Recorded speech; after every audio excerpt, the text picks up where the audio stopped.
सबसे ज्यादा ये सवाल पूछा जाता है, जाति से कैसे निपटिएगा। तो पहली बात तो ये समझिए कि जाति सिर्फ बिहार में महत्वपूर्ण उसकी भूमिका नहीं है, देश के हर राज्य में, उत्तर प्रदेश में, गुजरात में, महाराष्ट्र, कर्नाटक, आंध्र प्रदेश में भी जातियों का इतना ही योगदान है जितना बिहार में है। अब आप ये जांच कर देखिए कि क्या बिहार में सिर्फ जाति पर ही लोग वोट देते हैं। आगे क्या होगा वो छोड़ दीजिए, पीछे क्या हुआ है उसको देखिए। बिहार में मोदी जी के नाम पर लोग भाजपा को वोट दे रहे हैं। तो मोदी जी के जाति के कितने लोग बिहार में रहते हैं आप बता दीजिए। क्या मोदी जी भाजपा को वोट देने वाला हर व्यक्ति मोदी जी के जाति का है? नहीं है। मुसलमान जो है वो लालू जी के जाति का नहीं है। 18% वोट है, मुफ्त में ये वोट आरजेडी को देता है, वो तो लालू जी के जाति का नहीं है। क्यों देता है? आप कहिएगा भाजपा के डर से देता है। तो बिहार में सिर्फ जाति पर वोट पड़ता है, ये भ्रम मत पालिए। मैं आपको उदाहरण देकर समझा देता हूँ।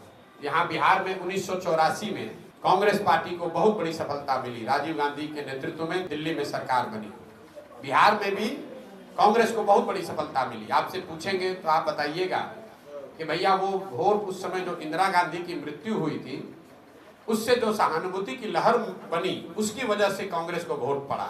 इसको लिख लीजिए कि इंदिरा गांधी की मृत्यु हुई, उससे जो बनी सहानुभूति की लहर थी, उसमें समाज के हर वर्ग ने कांग्रेस को वोट दिया। फिर आपसे पूछेंगे कि 1989 में क्या हुआ, बीपी सिंह को कैसे वोट पड़ गया, जनता दल को वोट कैसे पड़ा। आप बताएंगे कि भैया वोट उस समय बीपी सिंह जनता दल को नहीं पड़ा, बोफोर्स बहुत बड़ा मुद्दा था, भ्रष्टाचार बहुत बड़ा मुद्दा था, लोगों ने भ्रष्टाचार बोफोर्स के विरोध में वोट किया। फिर आपसे पूछेंगे 2014 में क्या हुआ, मोदी जी के नेतृत्व को भाजपा को कैसे वोट मिल गया। आप बताइएगा भाजपा को वोट नहीं मिला, भाजपा का तो कुछ है ही नहीं बिहार में। बिहार के नेता तो लालू नीतीश थे, लेकिन मोदी जी का इतना बड़ा छवि बन गया, एक व्यक्ति ने पूरे समाज का जो परिकल्पना है उसको जीत लिया। तो लोगों ने सब जाकर, बड़े छोटे सब ने जाकर वोट दिया मोदी जी को। फिर पूछेंगे 2019 में क्या हुआ, आप बताइएगा भैया बहुत कांटे का लड़ाई था, लेकिन जो पुलवामा हुआ ना उसके बाद से सब लोग जाकर पुलवामा के नाम पर भाजपा को ही वोट दे दिया। ये चार चीज क्या बताती है?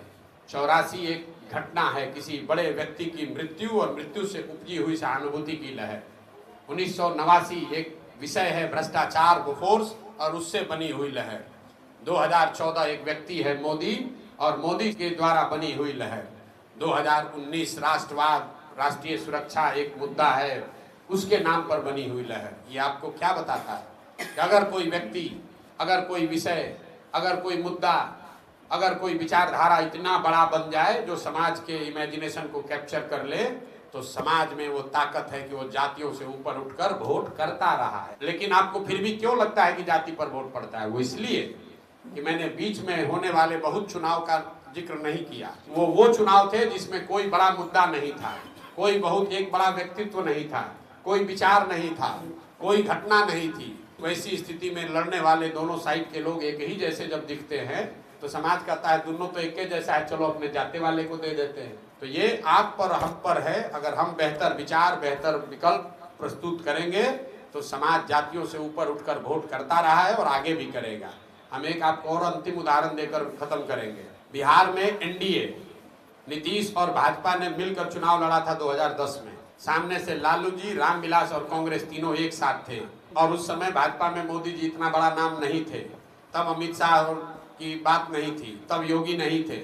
लेकिन उसी एनडीए को बिहार में 206 सीट मिला था। वही एनडीए जब चुनाव लड़ा 2020 में, तो इस बार नीतीश के साथ साथ मोदी भी थे, अमित शाह भी थे, सारी व्यवस्था भी थी, और सामने से लालू जी नहीं थे, तेजस्वी यादव थे।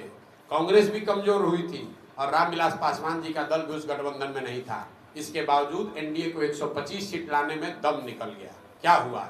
एनडीए को वोट देने वाली सारी जातियां बिहार छोड़कर चली गई? नहीं, ये इसलिए हुआ कि 2005 से लेकर 2010 में बिहार के हर वर्ग को ये लगा था कि काम यहाँ हो रहा है। तो जाति भी थी और काम का प्रभाव भी था कि उनको 206 सीट मिला। लेकिन उसी समीकरण से जब आप चुनाव लड़ने आए 2020 में, तो लोगों को लगा था कि आदमी ने काम नहीं किया है, तो सारा समीकरण धरा का धरा रह गया और 125 सीट आने में दम निकल गया। समाज को इतना बेवकूफ मत समझिए। 80% मुखिया पिछले चुनाव में अपना अपना चुनाव हारा है। तो जो मुखिया था सिटिंग, क्या उसके जाति के लोग पंचायत छोड़कर चले गए? क्या उनके पास पैसा कम था? लेकिन अगर उन्होंने काम नहीं किया तो उसको जनता ने हराया। 90% वार्ड सदस्य चुनाव अपना हारे। ये विधायकी में इसलिए नहीं हो रहा है कि लोगों के पास विकल्प नहीं था। जैसे ही विकल्प बनेगा तो लोग इनको झाड़ू मारकर बाहर निकालेंगे और आप देखिएगा 2025 में क्या होता है।